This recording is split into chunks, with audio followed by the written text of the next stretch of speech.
Hey, Dr. Tom Preston here, founder and head coach of Full Circle Coaching Consulting. And in this video, I'm going to teach you how to increase your profit without marketing. So you're going to want to stay with me until the end because this is something that has absolutely revolutionized our clients' businesses for years. So let's get some context for this conversation, right? We know that the original Latin word for doctor meant teacher, right? So we have a responsibility, a moral responsibility, if you allow me, to teach our practice members the things that we want them to learn.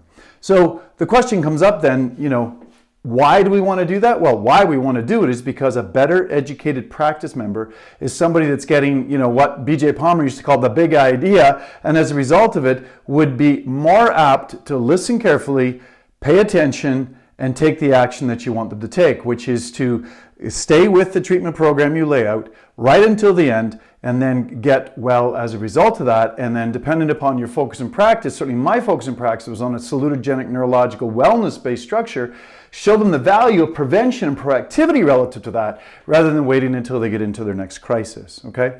So why do we want to do that? Well, because it's part of our mandate as doctors, but it's also a great way to really help people get what it is that you're doing, stay with you to at least you get them to increase function, if not out of symptoms, and then depending upon your focus and practice, help them see the value of prevention and proactivity and optimal human performance, optimal function, which was really my focus and practice for all those years. So that's our why.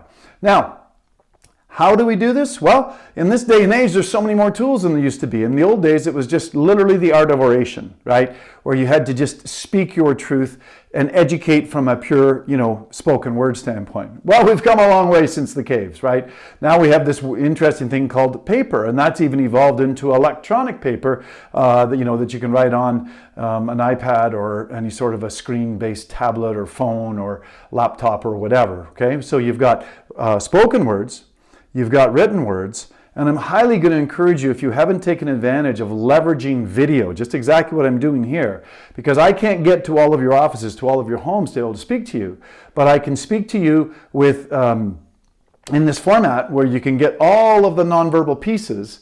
And again, if you've studied communication at all, you know that 93% of all human communication, this is all based upon Morabian's research way back in the 60s at UCLA, 93% of human communication is nonverbal. So being able to see the facial expressions, hear the intonations, get the hand gestures, get all of the stuff that makes up the ability to orally communicate through video is a phenomenal tool. So we have a why, we have a how, and now let's talk about a when. I would offer to you that you never stop educating. Okay? And that when should start on the very, very first interaction in your office. Now, if that's a phone call into your office, well then that's where your assistants should be educating. If your assistants are not educating, and whoever it is that's answering the phone, you're missing a great opportunity, and you're missing out on a lot of new practice members coming into your office. So, education starts on the very first. Now, if you're doing some sort of online booking or so on, well then there's really easy automated ways to send them bits of information. They probably came to you by watching a YouTube video or seeing a post on Facebook or Instagram or a tweet or a LinkedIn post, or they just were perusing your website, doing SEO from Google. I mean, there's lots of ways people can find you. So in the electronic world, digital world, you want to be sure that you're communicating, that you're educating in those formats. Once someone has pressed that I want to communicate, I want to talk to you, I want to maybe book an appointment, wow, now you've got a contact bit of information, and there's lots of opportunities to continue to educate them through what is commonly referred to as a nurture sequence, where you can send them little tidbits of information to educate them about the value of the amazing service you offer.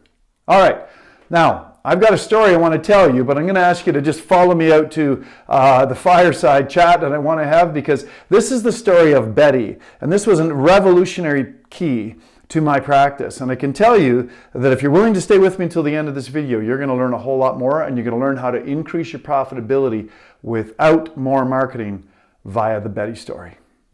Come on, let's go over to the fire. So how do you make profit without marketing? Well, as I've been talking about this entire video, you're educating, and you never stop educating. Now, let me tell you the story of Betty, because this was a turning point in my career and helped me to become way more profitable, even though at the time I thought it was a little bit of a kick in the gonads, right? So Betty was a long-standing practice member in our office. She'd been with us for 14 years. And you'd think that after 14 years of ongoing regular wellness care on about an every other week frequency, you would pretty much think that she got, the big idea, that she pretty much understood that what there was to know. And I foolishly had thought that. And so I had basically slowed down / stopped educating Betty. And that's on me, because I didn't serve Betty. I gave up on Betty because I thought after that many years, she just got it. She understood chiropractic, health, wellness, properly functioning nervous system at least as well as I did. So what happened, Betty was an elderly woman at this point. She was in her mid to probably late 70s. And she missed her appointment for the first time in 14 years. And Betty did not live far away from the office. So if Betty missed an appointment, it was kind of a big deal. Because again, 14 years, she had never missed. Not once, not ever, and was usually there earlier. Had a great rapport not only with me, but with the front desk staff and office manager as well. So our initial thought was, is Betty okay? Heavens, an elderly person, maybe she'd fallen and couldn't get up, or, heaven forbid, something even worse. So as per our systems in the office, the staff called her and talked to her about, getting back for her adjustment and getting her checkup done and stuff. And she was like, yeah, no, I'm good. And so it seemed really odd, and she was a little bit cold and distant. So as per our protocol, the file came back to me for me to check up on it and to call Betty.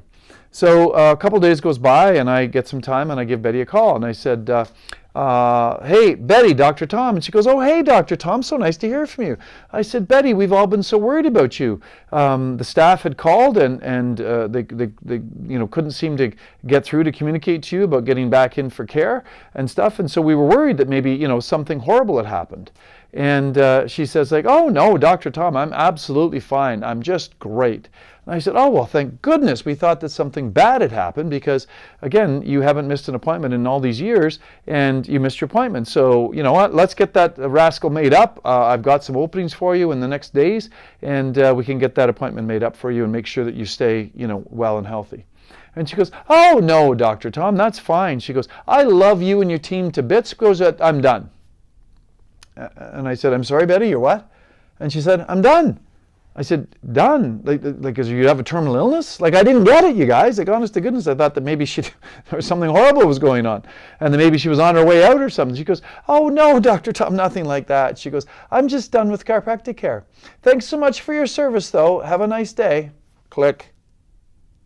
You could have knocked me over with a feather, you guys. After 14 years and everything that I'd done, I thought, oh my God, how could she just figure she's done after 14 years of, on average, every 2-week care?